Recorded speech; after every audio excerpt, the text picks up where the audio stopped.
Hey guys, welcome back to Bungus Custom Bikes. Today we're doing science.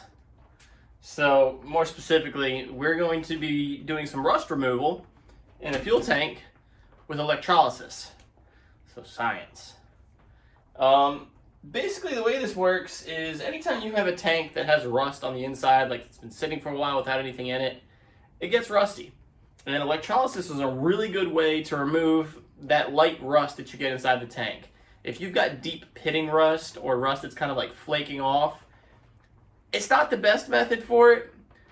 It'll work, but you're still going to have a lot of rust left over. So the best method for stuff like that, if you've got deep flaking rust, is probably to get some kind of media and just get it moving. Whether that be, they have glass. I've seen that or heard that sandblasting media works really well. To put that in the tank and then get something that'll just kind of spin it. I've never done it, but I know that works. Another method is a real strong concentration of vinegar or acetic acid. Just the kind of the white distilled table vinegar you get is not going to be strong enough. They sell some stuff that's a little more concentrated at the hardware stores. That works really well in dissolving rust. You just fill it up, let it sit for a couple days, and that will get a lot of that rust out. But today we're going to be doing electrolysis. So essentially the way this works is you get yourself a battery and you get yourself some steel. This is just rebar. I think it's 1/2 inch, 1/4 inch. Nothing crazy thick. You can see there. There's my finger. This is going to be the anode. And then you're going to need some jumper cables, which I've got over there. Forgot to grab those. And basically what you're doing is you're passing electricity from one jumper cable, which will be attached to some kind of clean metal on the tank. So we might have to sand some down. It's okay, this is going to get painted. And that will pass through a water solution that we're also going to put an electrolyte in. And it will go to your anode. And what it'll do when it does that is it'll bring that rust with it. And when you pull this back out, all that rust is going to be stuck to this. It's going to look real gnarly and nasty. The only thing you need to know is that water in of itself is not a very good conductor of electricity. I know everyone's seen the movies where lightning hits water and everything dies and all this and that. And that's actually not entirely true. Pure water does not conduct electricity at all. Like distilled water will not conduct electricity at all. So I'm going to use some tap water. It's got a little bit of mineral in it. But what we're going to do is we're actually going to put some pool pH up, which is sodium carbonate, into it. And that's going to act as our electrolyte to really allow that electricity to flow through the water. And it's got to sit for a little while. So we're going to get this together. We're going to let it sit overnight. And then tomorrow we're going to come back and we're going to hopefully have a clean tank. So stick with me. I'm going to get some ingredients together and we're going to start mixing and doing science. All right, let's talk prep. So as far as the fuel tank goes, there's really not much you have to do for prep for it. If you're worried about the paint, you can go ahead and mask off the paint. I mean, it's just water and some sodium carbonate, so it's not going to really truly damage the paint that much. But if you've got like a real nice paint job that you've already done and now you're getting to cleaning the tank, you probably do something to protect the paint. You can put some wax on it. That'll keep a lot of it off, or you can completely mask it off with plastic. Totally up to you. This is going to get painted, so I'm not too terribly worried about this, so I'm just going to leave it be. Next thing we want to do is we want to take the fuel cap off. So on this XS1100, should just be a Phillips head holding that fuel cap on. So we're just going to go ahead and pop that off. And this is mostly just to get it out of the way, so we don't have to worry about it later. Whoop.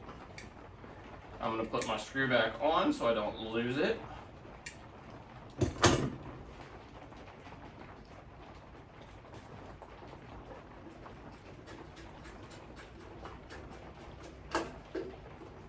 Next thing we're going to do for prep is measure out about a cup of the sodium carbonate. This is just your regular Clorox Pool pH up. You can get it at any hardware store.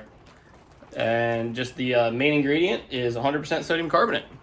And 1 cup will be good for about 5 gallons worth of water. This is a 3-gallon tank, it might be 3.5 gallons. So we're not going to end up using the full cup, but I'm still going to dissolve it in about 5 gallons of water, just so we have enough. The last thing for prep is you've got your rebar, or your sacrificial anode. I put a little bend in it, that way it can kind of sit down in the tank. Let me get an angle you can see. Sit down in the tank, because the more metal you have in that tank, the more rust it'll collect, and that's what we want.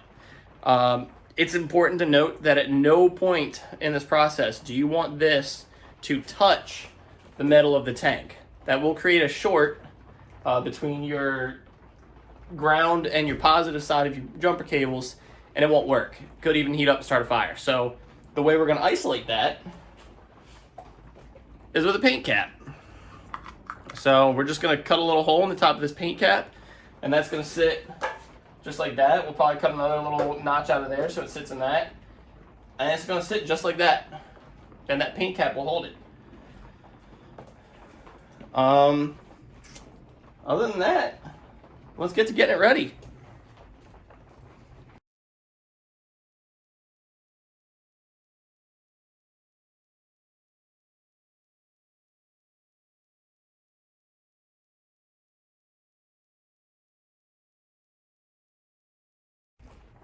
All right, got my little thing made. As you can see, the cap will hold it in, and we'll just put it in there like that.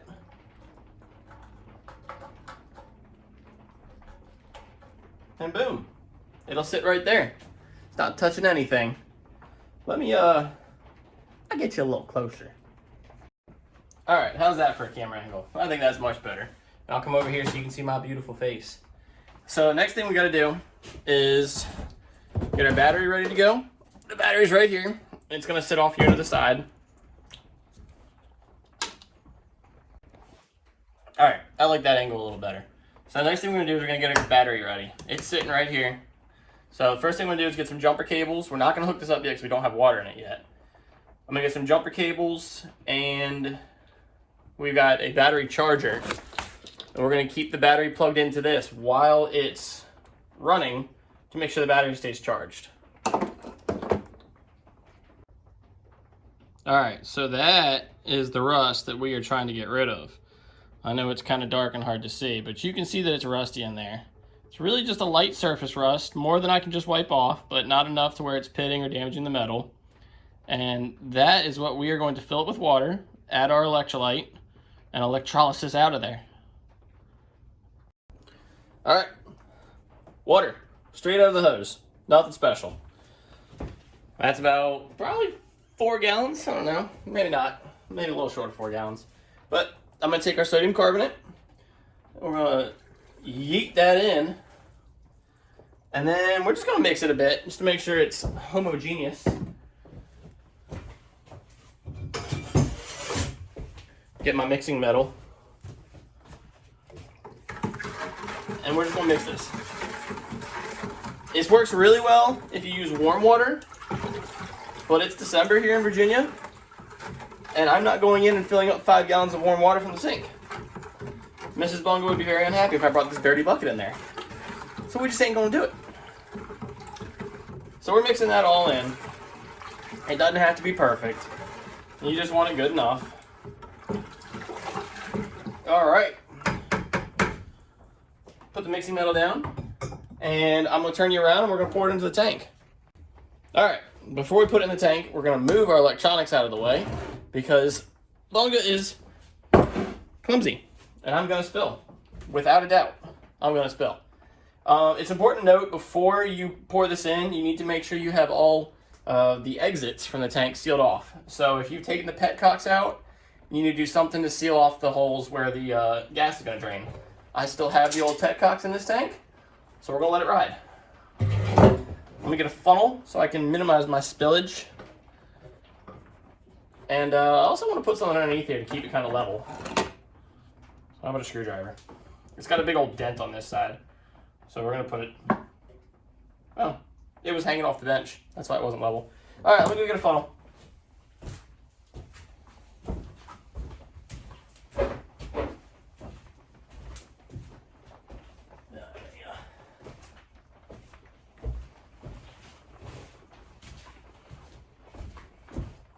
funnel. Put that in there, and then we'll pour. Now the goal is to get this as full as you possibly can to get the most amount of coverage as possible from the water.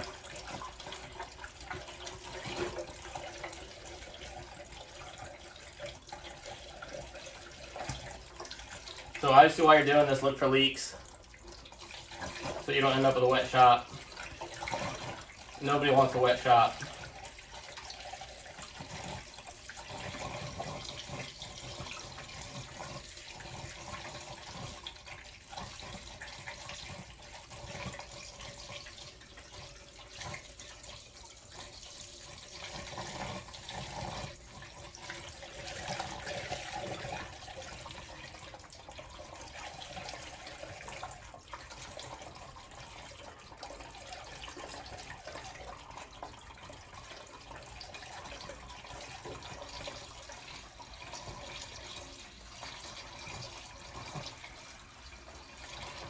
We're getting there.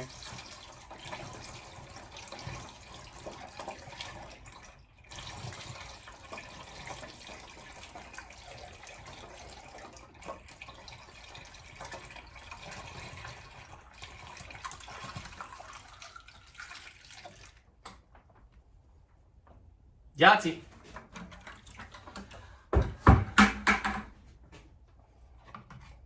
Oh, no.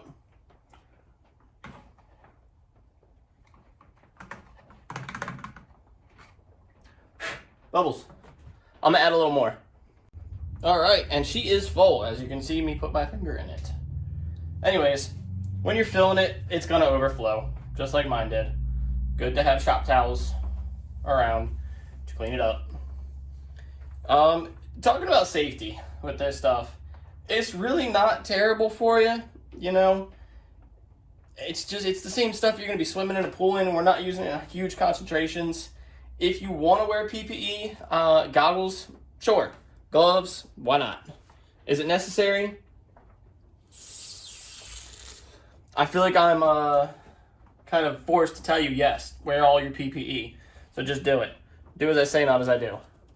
But anyways, we're going to get this dried off the best we can because we're going to end up taping this little cap down to actually hold it in place. And, you know, tape doesn't like to stick to wet surfaces.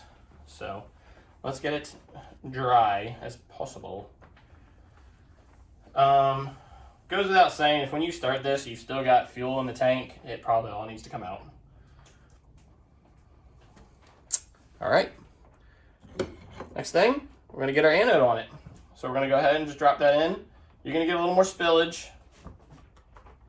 And it's going to dribble on your toes just like it just did to me. And that's A-okay. So we got our anode. Next thing, we're going to bring our battery back in. Oh yeah! Battery. There's no real specific order to do this. I like to add the juice last. So I'm going to go negative to negative, then anode to anode. I don't know if y'all passed high school chemistry. I didn't. But I think anode means positive. So I know that the positive side goes to the anode, but I don't remember what anode means. But anyways, black to the negative side of your battery.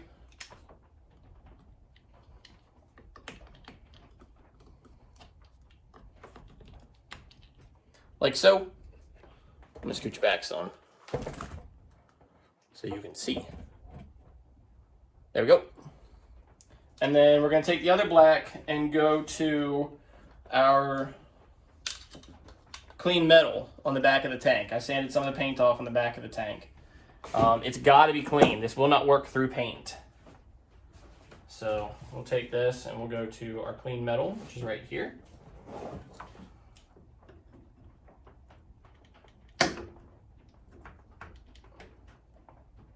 There's our clean metal. And then this one is going to go to our anode. So we'll go ahead and get that clipped in right there. And you see, this is why we need to tape it down, because it's already trying to pull off. So let's get that taped down first before we actually juice it up.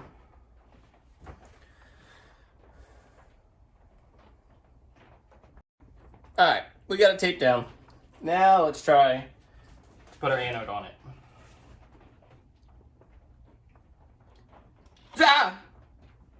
Scared you.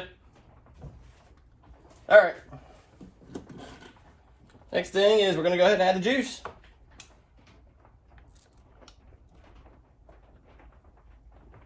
So what you should notice, and I can already see it, is bubbling.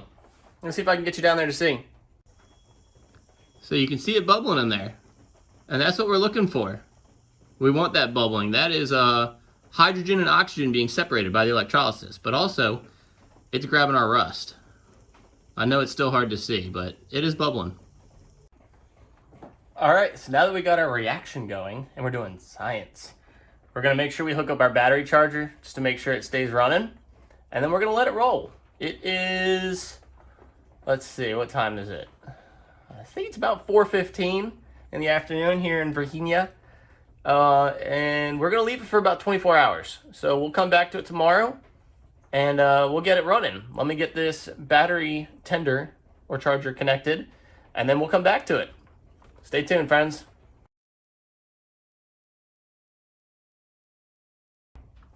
All right, as you can see, I've got the battery, I've got the battery tender charging the battery.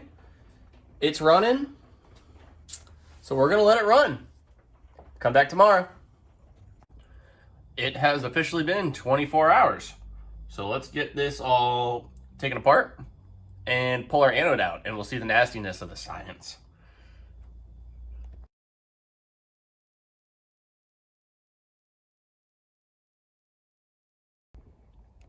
All right, let me get this cap loosened up and then the big reveal. Remember, always use your razor blades with caution.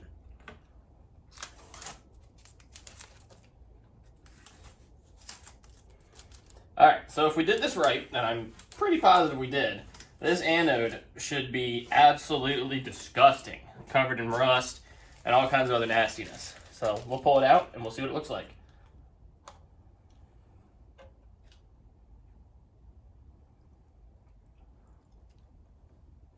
And there you have it. You can see all the rust that's kind of clung to that. And it's not just stuck, I mean, it's on it. It is adhered to that. Ew. So the reason we call this sacrificial is because that is done. We cannot use that to run this process again unless we actually go through and grind all that rust off of there. Had the tank been a little bit nastier, that would have been a lot worse. But let's go ahead and dump all this water out, and then we'll take a look inside the tank.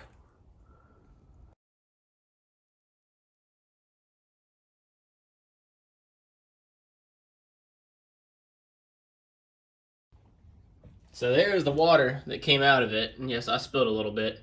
As you can see, it is gnarly looking. That is not good. It was nice and clean and clear when we put it in. Now it's all rusty, which is what we want. So let's take a look inside the tank. So if you look in there, I don't know if you can see, compare that, focus, compare that to when we started. Much cleaner. Now what we can do is we can get a rag and just kind of wipe it down in there with like some kind of extendable grabby claw, and we'll wipe it down. There's still a little bit of water left in there. We're gonna have to get that out, and then once it's completely dry, we need to make sure that we put something in there to seal it, and we'll get to that in a bit. So do forgive me, I meant to record it and I forgot, but off camera, we brought it outside and we flushed it with the hose. Just filled it up, shook it up, dumped it until the water ran clean. And this is just making sure we get all the loose debris out of it and maybe any of the rust that still clung to the surface. And that is an important step to do before you actually go to seal or protect the raw metal. It's just going to make sure that later on down the road you don't have any nastiness clogging up your petcock filters or your fuel filters or ultimately your carburetors. So again, I apologize for not recording it, but we rinsed it out outside with the hose. Just filled it and dumped it back into the bucket. All right, off camera I went ahead and took the petcocks out. This XS 1100 has 2 petcocks because they're going to get replaced anyways with this build. That's why I left them in for this process. If you've got new petcocks, I would not leave them in.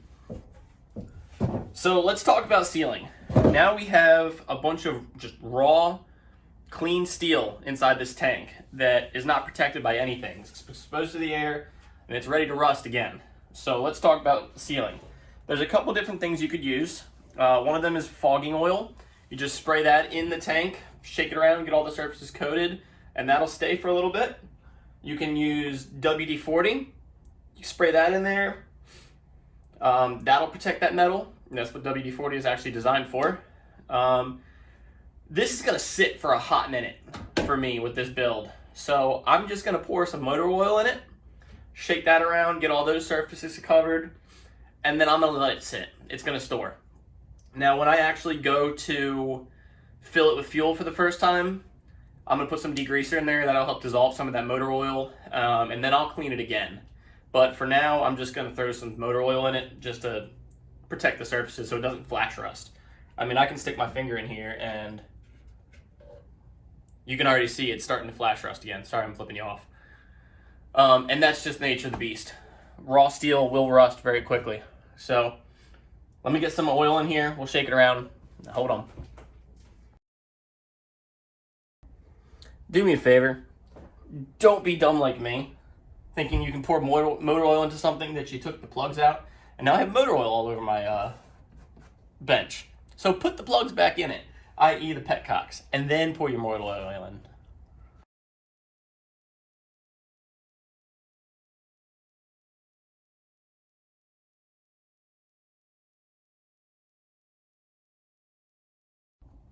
Alright, got my mess cleaned up. Got the cover back on. Got the petcocks back in, so now it won't leak. So now we got it full of motor oil. We're just gonna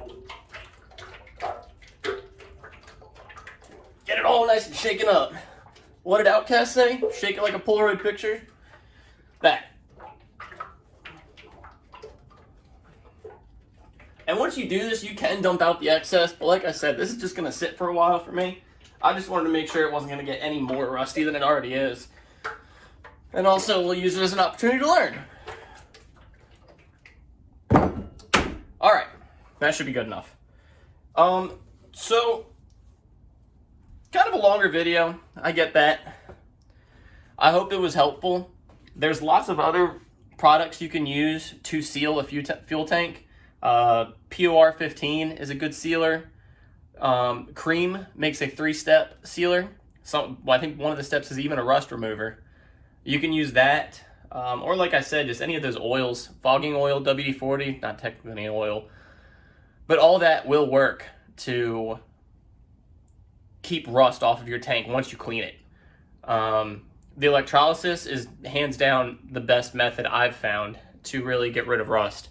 I mean, it's easy cleanup and it just all sticks to this. And you can repeat the process over and over and over again. Rebar is maybe $3 for 2 feet. So, I mean, that's not bad. But, and this process will work for any metal parts. Like say you have, I don't know, some metal parts that you just can't find. We'll use this, for example. Say you need to put this piece back on and it's super rusted. All you got to do is you take this, you use the part as your negative, I want to say. You connect the negative end to it, you dip it in a bucket of water, that is your electrolyte, and then you dip that anode in the water, and the rust will come off this to the anode. You're essentially doing the same thing. It's just that the inside of the tank is your item. So you can do it with anything. And it's pretty cool because anything that the water can get into, it will take the rust out of. So if you just can't get in there to scrub the rust out, use electrolysis. It works great. But I hope y'all found this video useful and educational. If you haven't already, please subscribe. It's super helpful. If you like the videos, toss them a like. You can comment. I'm really good at responding to comments. But other than that, stay riding, friends.